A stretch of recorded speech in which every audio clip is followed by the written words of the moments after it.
Hi guys! So yun, mag-unboxing tayo ng ating binili sa Shopee na glucose meter. So para malaman natin yung sugar natin, no? So tara, buksan natin.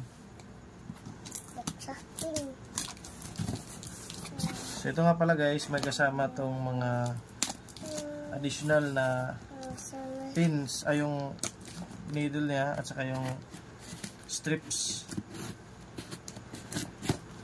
Para kasi guys maubos, may reserva tayo. So ito nga pala guys, yung laman walang bubble wrap. Pero may ano naman.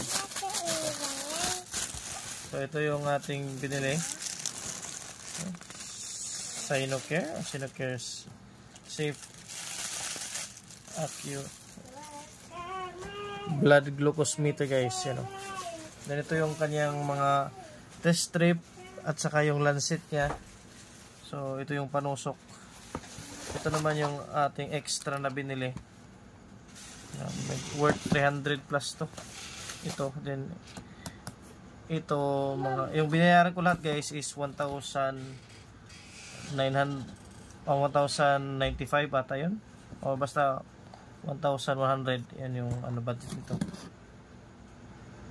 So again, ito yung ating glucose or blood glucose meter para malaman natin yung ating sugar level.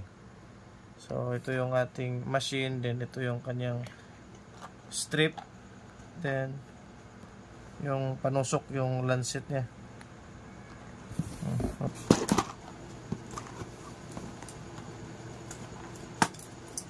Buksan natin to guys. Ito na yung ating meter. Ito na yung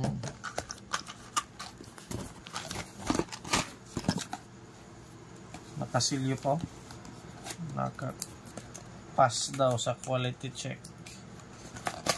Tingnan natin. Uy! So dito guys, so may ano instruction paano gamitin.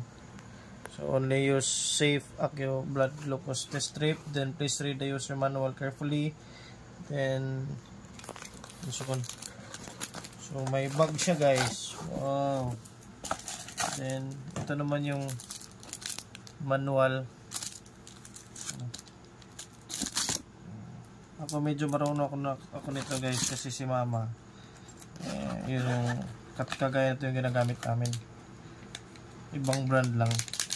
Ito yung ano parang pin na lalagyan natin ng lancet din.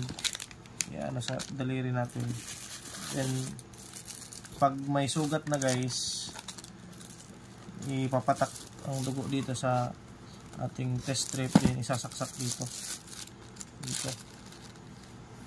So tingnan natin kung may battery ba.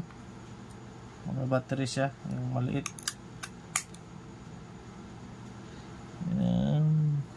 3 volts.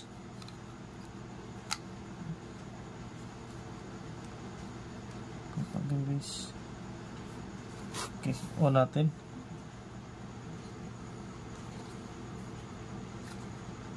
Ito ba?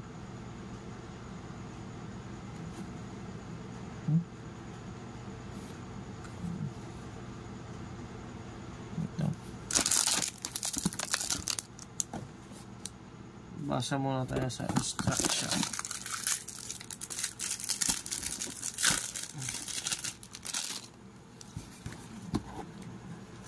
Ito yung ano guys, oh. Yung sa readings, ano yung indicator sa low, normal, borderline, yung sa ano result. So pag on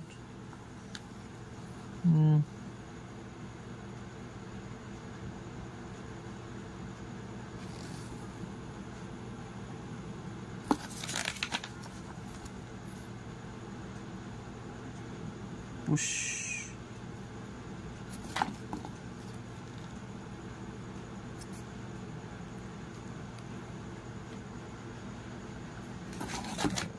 On pa ba to? Okay, on pa nga.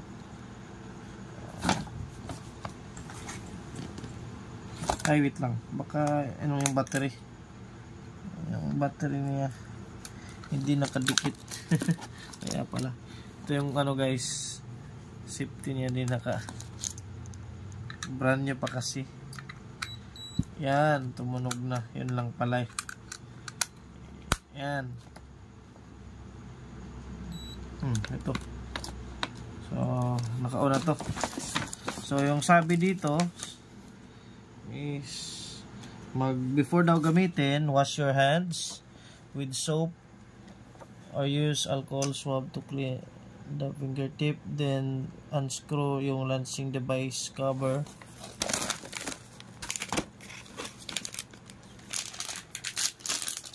So ito yung ating lancing device guys. So pili tayo gaano ka deep yung ano needle niya. Yan. Dito isasaksak yung strip na yung lancet natin. So unscrew, then ilagay natin sa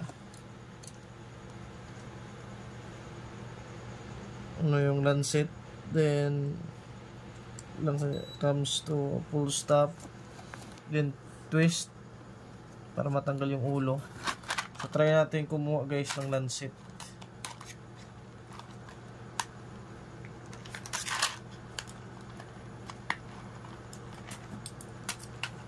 Maganda guys yung package ng mga karton, naka silya talaga. Ito guys yung mga lancet. So iti-twist natin yung ulo para lumabas yung needle, ma-expose. So ayan, tanggalin daw. Tanggalin yan, din ipasok dito sa ano.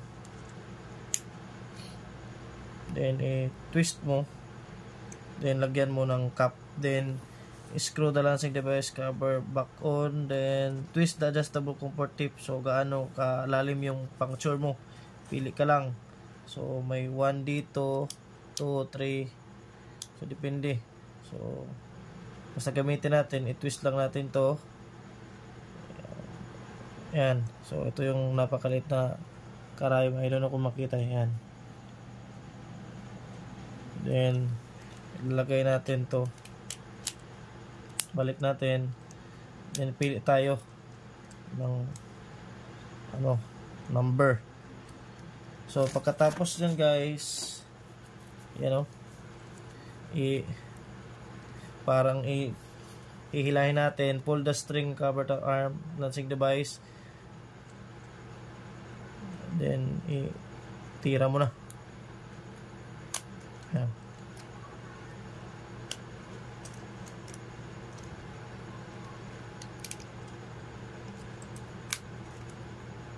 Yan. Parang ano, tirador.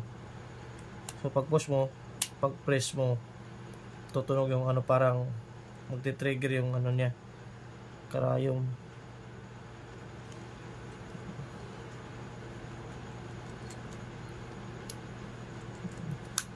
Yan o, pag-trigger yan. Yan. So once na lumabas na yung dugo guys, yung testing strip natin, dyan yung papasok yung dugo. So kunin natin.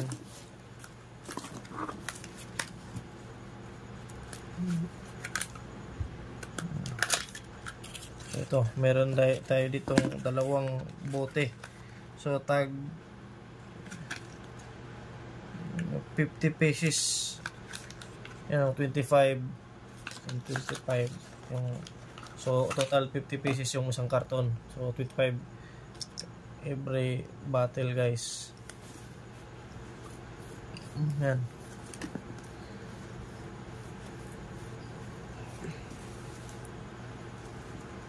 Yan. So ito yung nasa loob guys, yung testing strip. Yan. So dyan yung ipapatak yung dugo. Then once napatak na, may sufficient na dugo, so dito ipapasok mo guys Yung gaya nito sa step 9, insert the test strip on the meter test. Then step 3, 10 second countdown to meter display test result. Then eject na natin yung eject na natin dito yung test strip niya. Then tapon na natin ng maayos. Then make sure the lancing device is pressed. Yan, is pressed. Yung kanyang lang guys is isaksak muna yung iba kasi yung kamama nung una is i-ano muna din before mo isaksak. So ito sa kanila nakasaksak na yung test strip, then saksak na din pag mo yung sugatan mo yung daliri mo, ding dikit mo yung strip para absorb yung dugo. So ito, then after few seconds lalabas na yung resulta. Then ito na, basahin mo na. So ganun lang guys, yun yung unboxing natin for today. So attention daw, lancet strip are for single use only. Huwag natin gamitin guys, hindi natin ito gagamitin from isang beses lang. Itapon muna ng maayos. Yung mga needles, isang beses din. Then do not show yung lancing device. Yung mga panusok guys, huwag nyo gamitin, baka kasi may makahawa or maka-infection. Then do not use expired strip. So ganun lang. So sana may matutunan kayo kung meron man, or baka gusto nyong bumili, pwede nyong mag-comment kayo para ko yung link. So hanggang dito lang guys, see you sa susunod.